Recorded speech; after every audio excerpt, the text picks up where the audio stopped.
എല്ലാവർക്കും നമസ്കാരം. പുതിയൊരു വീഡിയോയിലേക്ക് സ്വാഗതം. ഞാൻ കഴിഞ്ഞൊരു വീഡിയോയിൽ ഒരു ഹോം തിയേറ്റർ സെറ്റപ്പിൻ്റെ പ്രൊജക്ടർ എങ്ങനെ ചൂസ് ചെയ്യാമെന്ന് പറഞ്ഞിരുന്നു അല്ലേ. ഒരു സിനിമ കാണുമ്പോൾ അതിൻ്റെ സൗണ്ട് എന്ന് പറഞ്ഞാൽ വളരെ അധികം ഇമ്പോർട്ടൻ്റ് ആണല്ലേ.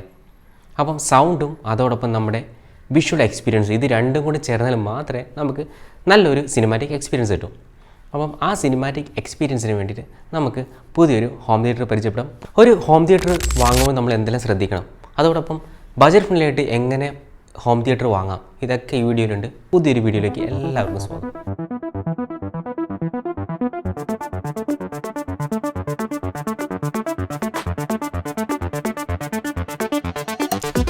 ഓക്കെ, അപ്പം ഇതാണ് ഞാൻ വാങ്ങിയ പുതിയ ഹോം തിയേറ്റർ.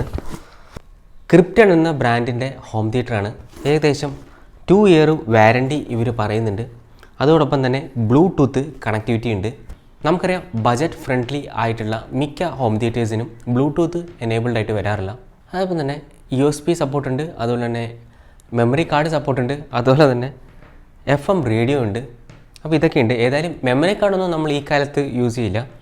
FM റേഡിയോ നമ്മൾ മിക്കവാറും യൂസ് ചെയ്യുന്നൊരു സംഭവമാണ്. അതോടൊപ്പം തന്നെ 25,000 വാട്ട്സ്, അതാണ് ഇതിൻ്റെ PMPO എന്ന് പറഞ്ഞിട്ടുള്ള റേറ്റിംഗ് കാണിച്ചിട്ടുള്ളത്. അപ്പോൾ PMPOയും RMSും എന്നൊക്കെ പറഞ്ഞിട്ട് നിങ്ങൾ മിക്കവാറും ഹോം തിയേറ്റേഴ്സിലെല്ലാം കാണാറുണ്ട്. അപ്പോൾ അതെന്താണെന്നും കൂടി ഞാൻ എക്സ്പ്ലെയിൻ ചെയ്യുന്നതാണ്. ഇങ്ങനെയാണ് ഇതിൻ്റെ പാക്കിങ്. റിമോട്ട് കൺട്രോൾഡ് ആയിട്ടുള്ള ഒരു ഹോം തിയേറ്ററാണ്. ഇപ്പം മിക്ക ഹോം തിയേറ്റേഴ്സിന് റിമോട്ട് കൺട്രോൾ ഉണ്ട്. അപ്പോൾ അതിൽ വലിയ കാര്യമൊന്നുമില്ല. ഏതായാലും നമുക്ക് ഇതിൻ്റെ ഫീച്ചേഴ്സും കൂടി ഒന്ന് നോക്കാം. 2.1 ചാനൽ മൾട്ടിമീഡിയ സിസ്റ്റം, അതുപോലെ തന്നെ ബിൽറ്റ് ഇൻ ആംപ്ലിഫയർ ഉണ്ട്, USB and card reader, auxin. അപ്പോൾ ഓക്സിൻ എന്താണെന്ന് നിങ്ങൾക്ക് തീർച്ചയായിട്ടും എല്ലാവർക്കും അറിയുന്നതാണ്. അതുപോലെ തന്നെ ബ്ലൂടൂത്ത് കമ്പാറ്റബിൾ ആണ്, MP3 പ്ലേബാക്ക് ഉണ്ട്, FM radio with preset memory, LED display ഉണ്ട്, decorative line, remote control, volume and bass and treble control, അതുപോലെ തന്നെ ഫ്രീക്വൻസി റെസ്പോൺസ് ഇതിൽ എഴുതിയിട്ടുണ്ട്. അതോടൊപ്പം ഇതിൻ്റെ പവർ റേറ്റിംഗ്. അപ്പോൾ ഇത്രയും പറഞ്ഞിട്ട് നിങ്ങൾക്ക് ആകെ കൺഫ്യൂഷൻ ആയിട്ടുണ്ടാവും അല്ലേ. അപ്പോൾ ഓരോന്ന് വീതം ഞാനൊന്ന് എക്സ്പ്ലെയിൻ ചെയ്യാം. നമുക്ക് ഏതായാലും ഹോം തിയേറ്റർ അൺബോക്സ് ചെയ്തിട്ട് നമുക്ക് ഹോം തിയേറ്ററിലേക്ക് പോകാം. അപ്പോൾ ഇതാണ് നമ്മുടെ കുഞ്ഞൻ ഹോം തിയേറ്റർ. നിങ്ങൾക്കൊക്കെ അറിയാം, ഇതാണ് ഇതിൻ്റെ സബ്വൂഫർ, അതുപോലെ തന്നെ 2 സാറ്റലൈറ്റ് സ്പീക്കേഴ്സ്. അതോടൊപ്പം ഇതിൻ്റെ യൂസർ മാനുവൽ വരുന്നുണ്ട്. അതോടൊപ്പം ഒരു RCA to aux കേബിൾ വരുന്നുണ്ട്. അതുപോലെ തന്നെ ഒരു കുഞ്ഞ് റിമോട്ട്. അപ്പോൾ ഇതൊക്കെയാണ് ഇതിൻ്റെ ആക്സസറീസ്. നമുക്കിത് മാറ്റി വെക്കാം. അപ്പോൾ ആദ്യം തന്നെ പറഞ്ഞിരുന്നു ഇതൊരു 2.1 ഹോം തിയേറ്റർ സിസ്റ്റമാണ്. അപ്പോൾ നിങ്ങൾ കേട്ടിട്ടുണ്ടാവും 5.1, 7.1, അതുപോലെ തന്നെ 5.2, 7.2, ഡോൾബി അറ്റ്മോസ് എന്നൊക്കെ പറഞ്ഞിട്ടല്ലേ. അപ്പോൾ എന്താണ് 2.1? 2.1 എന്ന് പറഞ്ഞാൽ 2 സ്പീക്കേഴ്സ് ഉണ്ടാവും, ലെഫ്റ്റും റൈറ്റും ചാനൽ. അതായത് ഇതിൻ്റെ ലെഫ്റ്റ് സ്പീക്കറാണ്, ഇതിൻ്റെ റൈറ്റ് സ്പീക്കറാണ്. ഓക്കെ. അതോടൊപ്പം തന്നെ 0.1 എന്ന് സൂചിപ്പിക്കുന്നത് അതിൻ്റെ ലോ ഫ്രീക്വൻസി റേഞ്ചിലുള്ള സബ് വൂഫറിനെ സൂചിപ്പിക്കാനാണ്. അപ്പോൾ ഇതിൽ കാണുന്ന ഈ സംഭവം, അപ്പോൾ ഇതാണ് ഇതിൻ്റെ സബ് വൂഫർ. അപ്പോൾ ഇതിൻ്റെ സബ് വൂഫർ ഒന്നേ ഉള്ളൂ, അപ്പോൾ ഇത് 0.1 ആണ്. അതിന് പകരം 2 സബ് വൂഫേഴ്സ് ഉണ്ടെങ്കിൽ തീർച്ചയായിട്ടും ഇത് 0.2 ആവും. അപ്പം നോർമലി 2.1 വരിക. 2.2 ഒക്കെ വളരെ റെയറായിട്ടേ കാണാറുള്ളൂ. അപ്പം 2.1 ഹോം തിയേറ്റർ സിസ്റ്റം. ഇനി ഇതിൽ പറഞ്ഞ ഫീച്ചേഴ്സ് ഒക്കെ ഇതിലുണ്ടോ നമുക്ക് നോക്കാം. ഫസ്റ്റ് എന്ന് പറഞ്ഞത് 2.7 മൾട്ടിമീഡിയ സ്പീക്കർ സിസ്റ്റം. അപ്പം മൾട്ടിമീഡിയ സ്പീക്കേഴ്സ് എന്നായിരിക്കും നോർമലി 2.1 സ്പീക്കേഴ്സിനെല്ലാം പറയാം. അപ്പോൾ 2.1 ചാനൽ മൾട്ടിമീഡിയ സ്പീക്കർ സിസ്റ്റം. അപ്പം അതൊക്കെ. ഇനി അടുത്തത് ബിൽറ്റ് ഇൻ ആംപ്ലിഫയർ. നമുക്കത് ചെക്ക് ചെയ്യാം. ബിൽറ്റ് ഇൻ ആംപ്ലിഫയർ ഉണ്ടോ എന്ന് നമ്മൾ ചെക്ക് ചെയ്യാം. നമുക്കറിയാം ഇവിടെ ഈ കാണുന്നത് ഇതിൻ്റെ വോളിയം നോബാണ്. നമുക്ക് വോളിയം കൂട്ടാം, അതുപോലെ തന്നെ വോളിയം കുറക്കാം. അതൊക്കെ നമുക്ക് ഈ നോബ് വെച്ച് ചെയ്യാം. അപ്പോൾ അതിനർത്ഥം നമ്മൾ ഇൻപുട്ട് ഓഡിയോ കൊടുത്തു കഴിഞ്ഞാൽ അത് ആംപ്ലിഫൈ ചെയ്തിട്ട് അതിൻ്റെ സൗണ്ട് നമുക്ക് ഇതിൽ തന്നെ കൺട്രോൾ ചെയ്യാം. അപ്പോൾ ബിൽറ്റ് ഇൻ ആംപ്ലിഫയർ ഈ പറഞ്ഞത് കറക്റ്റാണ്. ഇനി USB and SD card reader. USB ഇവിടെ കാണാം, നമുക്ക് USB യൂണിറ്റ് ഉണ്ട്, അതുപോലെ തന്നെ SD കാർഡ് ഇടാൻ വേണ്ടിയിട്ട് SD കാർഡിൻ്റെ സ്ലോട്ട് ഉണ്ട്. അപ്പോൾ അത് രണ്ടും ഓക്കെ. ഇനി ബ്ലൂടൂത്ത് കമ്പാറ്റബിൾ ആണെന്നാണ്. ബ്ലൂടൂത്ത് കമ്പാറ്റബിൾ ആണെന്ന് നോക്കാൻ വേണ്ടിയിട്ട് നമുക്ക് ബ്ലൂടൂത്ത് ആയിട്ട് കണക്ട് ചെയ്യേണ്ടതുണ്ട്. അത് ഞാൻ പിന്നീട് കാണിക്കാം. ഞാൻ അടുത്ത് പറയുന്നത് ഓക്സ് ആണ്. ഓക്സ് ഇൻപുട്ട് സപ്പോർട്ട് ചെയ്യാൻ വേണ്ടിയിട്ടാണ് ഈ RCA കേബിൾ. അപ്പം ഇതിലുള്ള RCA കേബിൾ നമുക്ക് എടുത്തു കഴിഞ്ഞാൽ നമുക്കുണ്ടല്ലേ. അപ്പോൾ ഇതിൽ വരുന്നത് ഇങ്ങനെയാണ്: ലെഫ്റ്റ് റൈറ്റ് ചാനൽ, അതോടൊപ്പം തന്നെ നമ്മുടെ ഓക്സ് ഇൻപുട്ടിന് വേണ്ടിയിട്ട് 3.5 mm. അപ്പോൾ ഇതിൻ്റെ പുറകിൽ നോക്കിക്കഴിഞ്ഞ് കഴിഞ്ഞാൽ നമുക്ക് കാണാൻ പറ്റും ഈ കണ്ടില്ലേ ഇവിടെ ഇൻപുട്ട് എന്ന് പറഞ്ഞിട്ടുള്ള ഒരു ഓപ്ഷൻ ഉണ്ട്, അതുപോലെ തന്നെ ഔട്ട്പുട്ട് എന്ന് പറഞ്ഞിട്ടുള്ള ഓപ്ഷൻ ഉണ്ട്.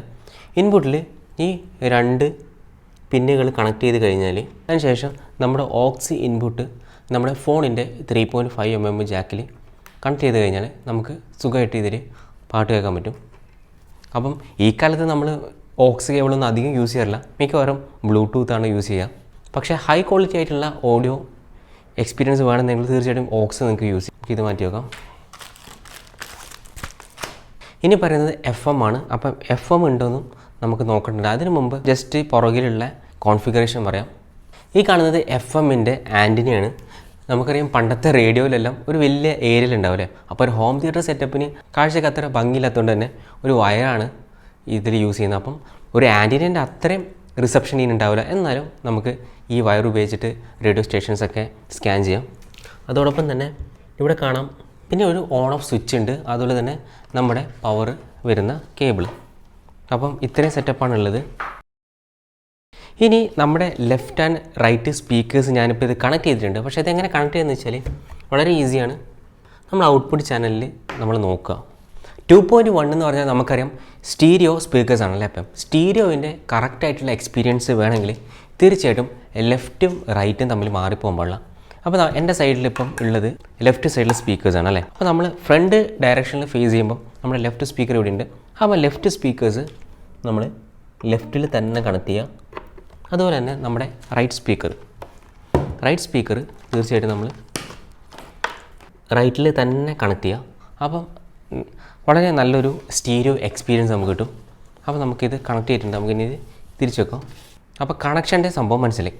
ഇനി നമ്മുടെ സബ് ബൂഫർ എന്ന് പറഞ്ഞു കഴിഞ്ഞാൽ ലോ ഫ്രീക്വൻസി റേഞ്ചിലുള്ള, അതായത് നമുക്കറിയാം നമ്മുടെ ബേസ് എന്ന് പറഞ്ഞിട്ടുള്ള സംഭവം അല്ലേ. ബേസ് ആയാലും അതുപോലെ ലോ ഫ്രീക്വൻസി ആയിട്ടുള്ള നമ്മൾ സിനിമയൊക്കെ കാണുന്ന സമയത്ത് വളരെ ലോ ഫ്രീക്വൻസി ഉള്ള സൗണ്ടുകൾ ഉണ്ടാവും. അപ്പം നോർമലായിട്ടൊരു സ്പീക്കർ യൂസ് ചെയ്ത് കഴിഞ്ഞാൽ അത് മിക്കവാറും അത് കട്ടായി പോകും ആ സൗണ്ട്. കാരണം നമുക്ക് ഓഡിബിൾ ആയിട്ട് ഉണ്ടാവില്ല. നോർമൽ സ്പീക്കേഴ്സിന് ആ ഫ്രീക്വൻസിയിൽ നമുക്ക് കേൾക്കാൻ പറ്റില്ല. അപ്പം ഇതിനൊരു സബ് ബൂഫർ ഉണ്ട്. അപ്പോൾ ഈ സബ് ബൂഫർ ഇവിടെയാണ് പ്ലേസ് ചെയ്യുന്നത്. അപ്പം 3 രീതിയിൽ ആയിട്ടുള്ള സബ് ബൂഫേഴ്സ് വരും.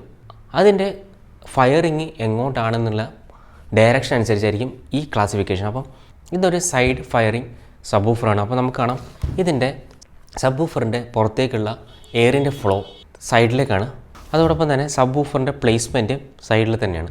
നോർമലി ഫ്രണ്ട് ഫയറിംഗ് ആയിട്ടുള്ള സബ് ബൂഫേഴ്സിനെല്ലാം ഫ്രണ്ടിലായിരിക്കും ഇതിൻ്റെ എയർ വെൻറ്റ്. അതോടൊപ്പം തന്നെ ബോട്ടം ഫയറിംഗ് സബ് ബൂഫേഴ്സ് ഉണ്ട്, അതിൻ്റെ സബ് ബൂഫറിൻ്റെ പ്ലേസ്മെൻറ്റ് ഇവിടെ ആയിരിക്കും. അപ്പം അങ്ങനെ 3 രീതിയിലുള്ള സബ് ബൂഫേഴ്സ് ഉണ്ട്. എൻ്റെ ഒരു അഭിപ്രായത്തിൽ ഫ്രണ്ട് ഫയറിംഗ് സബ് ബൂഫേഴ്സാണ് കുറച്ചും കൂടെ എഫിഷ്യൻ്റായിട്ട് വർക്ക് ചെയ്യുന്നത് തോന്നുന്നു. ഞാനപ്പോൾ ഫ്രീക്വൻസി റെസ്പോൺസിനെ പറ്റി പറഞ്ഞല്ലേ. അപ്പോൾ എന്താണ് ഈ ഫ്രീക്വൻസി എന്ന് കേൾക്കുമ്പോഴേ നമുക്കറിയാം നമ്മുടെ മനുഷ്യന് സാധാരണ രീതിയിൽ നമ്മുടെ കേൾവി എന്ന് പറഞ്ഞാൽ 20 ഹെർട്സ് മുതൽ 20 കിലോ ഹെർട്സ് വരെയുള്ള ഫ്രീക്വൻസി റേഞ്ചാണ്. അപ്പം ഇത്രയും ഫ്രീക്വൻസി റേഞ്ചിലുള്ള സൗണ്ടിൻ്റെ വേവ്സ് നമുക്ക് ഐഡൻറ്റിഫൈ ചെയ്ത് നമ്മുടെ തലച്ചോറ് അതിനെ ഐഡൻറ്റിഫൈ ചെയ്ത് നമുക്കത് കേൾക്കാൻ പറ്റും അല്ലേ. ഒരു ഫുൾ ഫ്രീക്വൻസി റേഞ്ചിലുള്ള സ്പീക്കർ യൂണിറ്റ് വാങ്ങിക്കഴിഞ്ഞാൽ നമുക്ക് ഓഡിബിൾ ആയിട്ടുള്ള എല്ലാ സൗണ്ടും കേൾക്കാൻ പറ്റും. അപ്പോൾ നമ്മളെപ്പോഴും ഒരു ഹോം തിയേറ്റർ ചൂസ് ചെയ്യുമ്പോൾ മാക്സിമം ഈ ഫ്രീക്വൻസി എല്ലാം കവർ ചെയ്യുന്ന ഒരു ഹോം തിയേറ്റർ സിസ്റ്റം വാങ്ങാൻ ശ്രദ്ധിക്കാം. ഏതായാലും ഇതൊരു ബജറ്റ് ഫ്രണ്ട്ലി ആയിട്ടുള്ള ഹോം തിയേറ്ററാണ്. അതുകൊണ്ട് തന്നെ ഇതിൻ്റെ ഫ്രീക്വൻസി റേഞ്ച് 20 ഹെർട്സ് തൊട്ട് സ്റ്റാർട്ട് ചെയ്യുന്നില്ല, 40 ഹെർട്സ് ടു 20 കിലോ ഹെർട്സ് ആണ് ഇതിൻ്റെ ഫ്രീക്വൻസി റേഞ്ച്. അത് ഒരുവിധം ഓക്കെയാണ്. ഈ ലോവസ്റ്റ് റേഞ്ച് കുറയും തോറും ഡെപ്ത് ഓഫ് ബേസ് കൂടിക്കൊണ്ടിരിക്കും. അപ്പോൾ ഏതായാലും ഇതിൻ്റെ 40 ഹെർട്സ് ടു 20 കിലോ ഹെർട്സ് ആണ്. അപ്പം ഏകദേശം ഒരു ഫുൾ റേഞ്ച് സ്പീക്കേഴ്സ് എന്ന് ഇതിന് പറയാൻ പറ്റും. എന്നാൽ ഒരു ചീപ്പ് ക്വാളിറ്റി ഹോം തിയേറ്ററൊക്കെ ആണെന്നുണ്ടെങ്കിൽ തീർച്ചയായിട്ടും ഈ ലോവസ്റ്റ് വാല്യൂ മിക്കവാറും ചിലപ്പം 200 ഹെർട്സ് മുതലേക്ക് സ്റ്റാർട്ട് ചെയ്യുക, അല്ലെങ്കിൽ 300 ഹെർട്സ് ആയിരിക്കും മുതൽ സ്റ്റാർട്ട് ചെയ്യുക. അപ്പോൾ ഫ്രീക്വൻസി റെസ്പോൺസ് റേഞ്ച് നിങ്ങൾ നോക്കുക. ഹൈ ഫ്രീക്വൻസിൻ്റെ കാര്യം നോക്കണം. മിക്കവാറും ഹൈ ഫ്രീക്വൻസി റേഞ്ച് മിക്കവാറും എല്ലാത്തിലും കവർ ചെയ്യുന്നുണ്ട്, പക്ഷേ ലോ ഫ്രീക്വൻസി കവർ ചെയ്യാനാണ് കൂടുതൽ പാട്. അപ്പോൾ ആ കാര്യം കൂടി ശ്രദ്ധിക്കാം. ആ ഫ്രീക്വൻസി റേഞ്ചിനെ പറ്റി പറഞ്ഞു. പിന്നീട് നമ്മൾ നോക്കേണ്ടതെന്ന് പറഞ്ഞാൽ ബേസ് അതുപോലെ തന്നെ ട്രെബിൾ നമുക്ക് മാനുവലായിട്ട് കൺട്രോൾ ചെയ്യാൻ പറ്റുമോ എന്നുള്ളത് നോക്കണം. അപ്പം ഇതിൽ ഓൾറെഡി ബേസിൻ്റെ ഒരു നോബുണ്ട്, അതുപോലെ ട്രെബിളിൻ്റെ ഒരു നോബുണ്ട്. ഇത് മാനുവൽ കൺട്രോളാണ്. കുറച്ചും കൂടെ വില കൂടിയ ഹോം തിയേറ്റേഴ്സ് ആണെങ്കിൽ ഇത് നമുക്ക് റിമോട്ടിൽ തന്നെ കൺട്രോൾ ചെയ്യാൻ പറ്റുന്ന രീതിയിലായിരിക്കും ബിൽഡ് ചെയ്തിട്ടുണ്ടാവുക. എന്നാൽ വളരെ ചീപ്പ് ക്വാളിറ്റിയിലുള്ള ഒരു ഹോം തിയേറ്റർ ആണെങ്കിൽ നമുക്ക് ബേസും അതുപോലെ തന്നെ ട്രെബിളൊന്നും കൺട്രോൾ ചെയ്യാൻ പറ്റില്ല. അത് ഓൾറെഡി ഡിഫോൾട്ടായിട്ടുള്ളതിൻ്റെ സെറ്റിങ്സിൽ മാത്രമേ ചെയ്യാൻ പറ്റൂ. അതുകൊണ്ട് നമുക്കൊരു സൗണ്ട് കൺട്രോളിങ് ചെയ്യാൻ പറ്റില്ല. അപ്പോൾ ആ കാര്യം കൂടി ഒന്ന് ശ്രദ്ധിക്കാം. പിന്നീട് നമ്മൾ നോക്കേണ്ട ഒരു കാര്യമാണ് PMPO റേറ്റിംഗ്, അതുപോലെ തന്നെ RMS റേറ്റിംഗ്. ഇതിലിപ്പോൾ PMPO റേറ്റിംഗ് ആണ് ഉള്ളത്.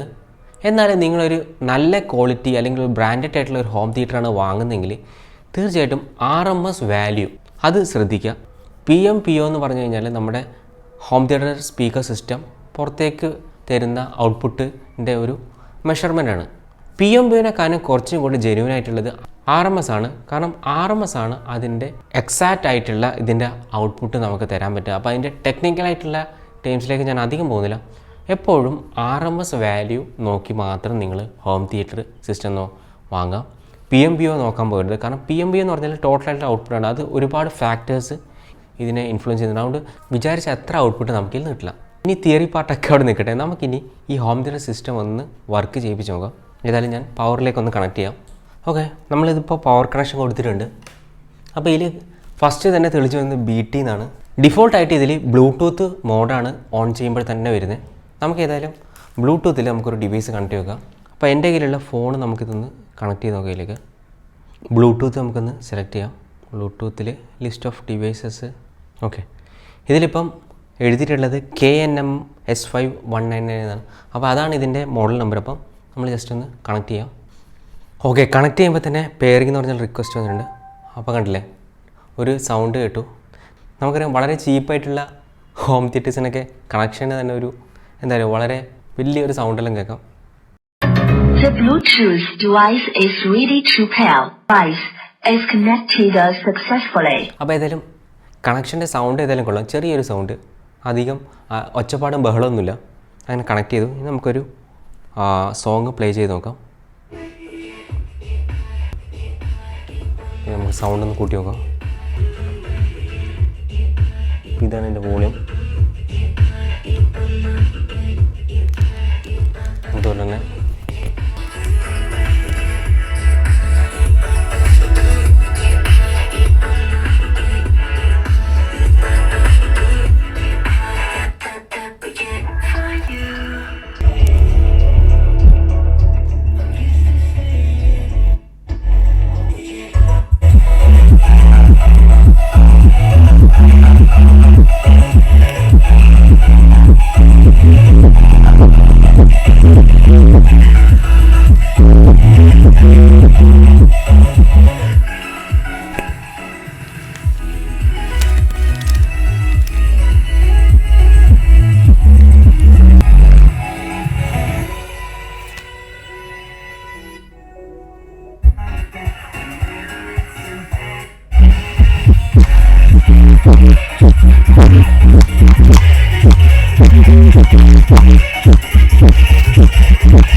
ബേസൊക്കെ ഓക്കെയാണ്. നമുക്കിനി ഒന്ന് റേഡിയോ മോഡ് ട്രൈ ചെയ്ത് നോക്കാം.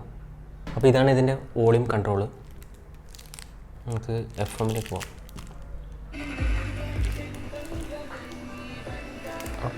ഇതാണ് നമ്മുടെ FM മോഡ്. ഇപ്പോൾ FM നല്ല വൃത്തിയിൽ വർക്ക് ചെയ്യുന്നുണ്ട്. അത്യാവശ്യം സിഗ്നലൊക്കെ ഇത് പിടിച്ചെടുക്കുന്നുണ്ടല്ലേ, വയറായ പോലും. അടുത്ത ഓക്സ് ആണ്.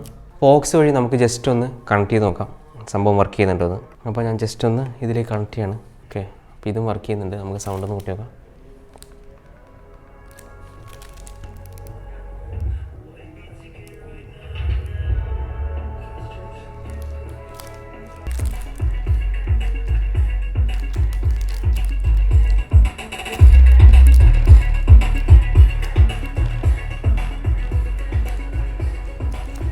സംഭവം സെറ്റാണ്.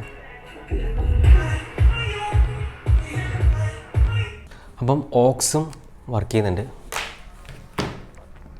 ഇനി നമ്മുടെ USB അതുപോലെ തന്നെ SD കാർഡ് സപ്പോർട്ടൊക്കെ ഉണ്ട്. അതുപോലെ തന്നെ ഇതിൽ വേറെ സംഭവമുണ്ട്, EQ, അതായത് നമ്മുടെ ഇക്വലൈസർ ഉണ്ട്. അപ്പോൾ നമുക്ക് ജസ്റ്റ് ഒന്ന് EQ നോക്കാം. പക്ഷേ എൻ്റെ ഒരു അഭിപ്രായത്തിൽ നമ്മൾ നോർമലായിട്ട് അതിൻ്റെ ഒറിജിനൽ സൗണ്ട് കേൾക്കുന്നതായിരിക്കും കുറച്ചും കൂടെ നല്ലത്. എനിക്കതാണ് കൂടുതൽ ഇഷ്ടം. അപ്പോൾ ഏതായാലും ഇക്വലൈസർ ഒന്ന് ടെസ്റ്റ് ചെയ്ത് നോക്കാം. ഓക്കെ, ഇപ്പോൾ ബ്ലൂടൂത്ത് മോഡിലാണ് നമ്മൾ കണക്ട് ചെയ്തു. ഇത് നോർമലാണ്.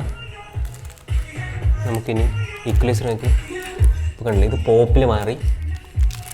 ഇനി ഇത് റോക്കാണ്, പിന്നെ ജാസ് ഉണ്ട്, പിന്നെ ക്ലാസിക് ഉണ്ട്, അതുപോലെ തന്നെ ഇത് കൺട്രിയാണ്.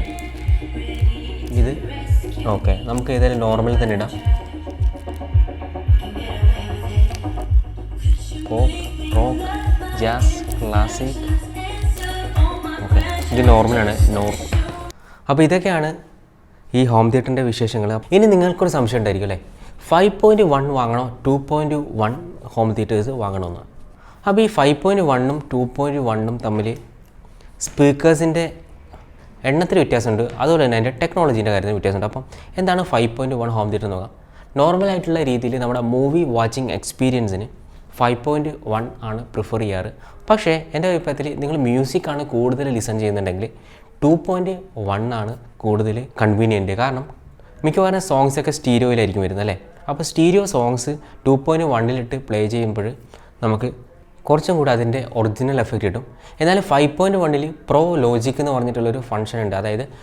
അതായത് സ്റ്റീരിയോയിലുള്ള സോങ്സ് 5.1 ചാനലിലേക്ക് കൺവേർട്ട് ചെയ്യുന്ന ഒരു പ്രോസസ്സാണ്. പക്ഷേ ഞാൻ ഈ 5.1 ഹോം തിയേറ്റേഴ്സ് യൂസ് ചെയ്തിട്ടുണ്ട്. എന്നാൽ ആ സ്റ്റീരിയോയെ ജസ്റ്റ് ഒന്ന് 5 സ്പീക്കറിലേക്ക് കൺവേർട്ട് ചെയ്യുന്നുള്ള ഒറ്റൊരു ലോജിക്ക് മാത്രമേ അതിലുള്ളൂ.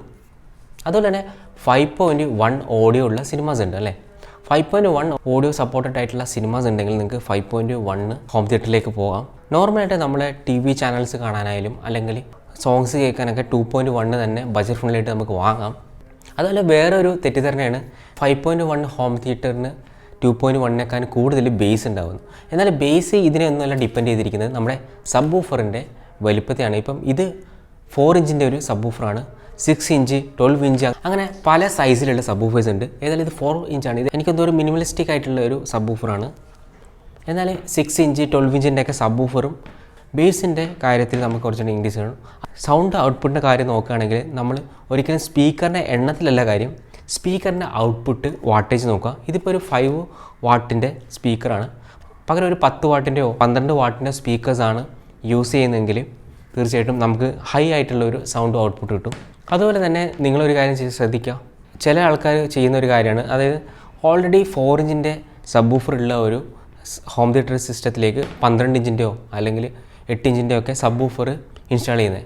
എന്നാൽ ഇങ്ങനെ ചെയ്തിട്ട് യാതൊരു ഗുണവുമില്ല. കാരണം എന്ന് വെച്ചാൽ ഇതിൻ്റെ ബിൽട്ടിൻ ആയിട്ടുള്ള ആംപ്ലിഫയർ അല്ലെങ്കിൽ സബ് വൂഫറിൻ്റെ പ്രിയാമ്പ് എന്ന് പറഞ്ഞിട്ടുള്ള സംഭവം അത് ഓൾറെഡി 4 ഇഞ്ച് സബ് വൂഫറിന് വേണ്ടിയിട്ട് സെറ്റ് ചെയ്തിട്ടുള്ളതാണ്. അതുകൊണ്ട് തന്നെ അതിൻ്റെ ഔട്ട്പുട്ട് അത്ര മാത്രമേ വരുന്നുള്ളൂ. അപ്പോൾ 4 ഇഞ്ച് സപ്പോർട്ടഡ് ആയിട്ടുള്ള ഒരു ആംപ്ലിഫയറിലേക്ക് നിങ്ങൾ 10 ഇഞ്ചിൻ്റെ ഒരു സബ് വൂഫർ വെച്ചെന്ന് വെച്ചാൽ വലിയ മാറ്റമൊന്നും വരാൻ പോകുന്നില്ല. അതോടൊപ്പം തന്നെ ചിലപ്പം ആ ബോർഡ് കത്തിപ്പോകാനും ചാൻസ് ഉണ്ട്. അപ്പം മിക്കവാറും അങ്ങനത്തെ കംപ്ലയിൻറ്റ് വരാൻ ചാൻസ് ഉണ്ട്. അതായത് ഫുൾ സൗണ്ടിലൊക്കെ വെച്ച് കഴിഞ്ഞാൽ ഓവർലോഡായി ആ ബോർഡ് തന്നെ ചിലപ്പോൾ കത്തിപ്പോകും. അതുകൊണ്ട് ആ കാര്യങ്ങളൊക്കെ നിങ്ങളൊന്ന് ശ്രദ്ധിക്കാം. അഥവാ കൂടുതൽ പവർ വേണമെന്നുണ്ടെങ്കിൽ കുറച്ചും കൂടെ ബജറ്റ് കൂട്ടിയിട്ട് ഒരു വലിയ ഹോം തിയേറ്ററിലേക്ക് സ്പെൻഡ് ചെയ്യാൻ വേണ്ടി തീരുമാനിക്കുക. അല്ലെങ്കിൽ മാനുവലായിട്ട് ഒരു ആംപ്ലിഫയർ വാങ്ങി നിങ്ങൾക്ക് സെറ്റ് ചെയ്യാൻ പറ്റുന്നതാണ്. അപ്പോൾ ഇതൊക്കെയാണ് ഒരു ഹോം തിയേറ്റർ വാങ്ങുമ്പോൾ നിങ്ങൾ ശ്രദ്ധിക്കേണ്ട കാര്യങ്ങൾ. അപ്പോൾ തീർച്ചയായിട്ടും നിങ്ങൾ യൂസ് ചെയ്യുന്ന ഹോം തിയേറ്റർ ഏതാണെന്ന് കമൻറ്റ് ചെയ്യുക.